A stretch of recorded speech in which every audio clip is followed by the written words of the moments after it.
কারণে স্ত্রীর প্রতি স্বামীর আকর্ষণ কমে যায়। এই 5টি কারণ যদি কোনো স্ত্রীর মধ্যে থাকে, ওই স্ত্রীর প্রতি স্বামীর কোনো আকর্ষণ থাকে না, মায়া থাকে না, ভালোবাসা থাকে না, এই সংসার জীবনটা তাদের আর সুখের থাকে না, আস্তে আস্তে কলহ তৈরি হয় এবং এক পর্যায়ে ডিভোর্স পর্যন্ত চলে যায়। প্রিয় মা বোনেরা, এজন্য এই 5টি কারণ দেখবেন আপনার মধ্যে আছে কিনা। যদি থাকে তাহলে আজকে থেকে ত্যাগ করার চেষ্টা করেন, আজকে থেকে তা পরিত্যাগ করার চেষ্টা করেন। দেখবেন যে আপনার সুখের সংসারটা সুখের থাকবে, এটা আর কখনো অশান্তি আপনার এই সংসারে আঁচ করতে পারবে না। 1 নম্বরে, স্বামী যা বোঝায় স্ত্রী যদি তার উল্টা বোঝে। স্বামীর থেকে স্ত্রীর বুঝ যদি বেশি হয়, স্বামীর কথার প্রতি কোনো আনুগত্য যদি না থাকে, স্বামী একটা কথা বলছে, আপনি পাল্টা যুক্তি দিয়ে বলছেন, না তোমার কথা ভুল, তোমার কথা মানি না, আমার কথাই সত্য, এটাই যুক্তি, সঠিক যুক্তি, তোমার যুক্তি ভুল।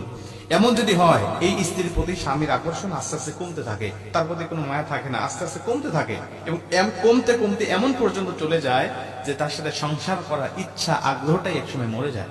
এজন্য স্বামী যা বুঝবে আপনি চিন্তা ভাবনা করবেন যে আসলে তার বুঝটা সঠিক কিনা, এর পক্ষে আসলেই দলিল আছে কিনা, তার যুক্তিটা আসলেই গ্রহণ করার মতো কিনা। যদি হয় তাহলে পাল্টা যুক্তি দাঁড় করাতে যাবেন না। যদি মনে করেন না তিনি ভুল কিছু বলছে, তাহলে কৌশলে কায়দা করে নম্র ভদ্র ভাষায় তাকে বোঝানোর চেষ্টা করবেন, কখনো তর্কে জড়াবেন না। 2 নম্বরে, যেই স্ত্রী স্বামীর মুখে মুখে তর্ক করে, যে স্ত্রী স্বামীর মুখে মুখে তর্ক করে, ওই স্ত্রীর প্রতি স্বামীর কোনো মায়া থাকে না, মহাব্বত থাকে না। তাতে আপনি যতই সুন্দরী হন না কেন, তাতে আপনি যতই বিশ্ব সুন্দরী হন না কেন, উচ্চ শিক্ষিত হন না কেন, উচ্চ বংশের মেয়ে হন না কেন, আপনার প্রতি কোনো মায়া, কোনো মহাব্বত, কোনো ভালোবাসা থাকবে না।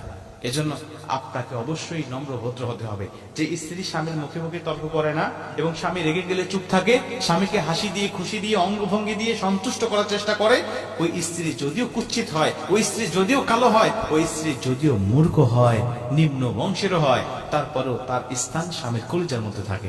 এজন্য কখনোই 2 নম্বরে স্বামীর মুখে মুখে তর্কে জড়াবেন না। 3 নম্বরে, স্বামীর মতামতের বাহিরে আপনি কোনো কাজ করবেন না। স্বামী যে মতামতটা দিবে, এই মতামতটা আপনি গ্রহণ করার চেষ্টা করবেন। কারণ নবীজি বলেন, আল্লাহর পরে যদি কাউকে সেজদা দেওয়া জায়েজ হতো, আল্লাহ স্ত্রীকে বলে দিতেন স্বামীকে সেজদা করার জন্য।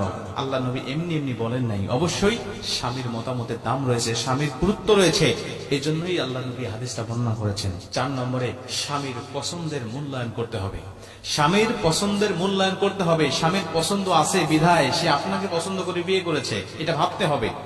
স্বামী যদি পছন্দ করে কোনো কিছু আপনার জন্য নিয়ে আসে, আপনাকে হাদিয়া দেয়, গিফট করে, যদিও সেটা ভালো না হয়, তারপরেও তার সামনে কখনো বলবেন না, কি নিয়ে আসছো এটা, এটা কি পড়ার মতো কিছু, এটা কি গ্রহণ করার মতো কিছু, এটা তো পছন্দনীয় নয়, এটা তুমি ফেরত দাও। অনেক মা বোনরা আছে পছন্দ তো করেই না, একটা শাড়ি নিয়ে আসছে, জীবনেও সেটা পরে না এবং এটা ফেরত দেওয়ার জন্য তাকে প্রেশার ক্রিয়েট করে।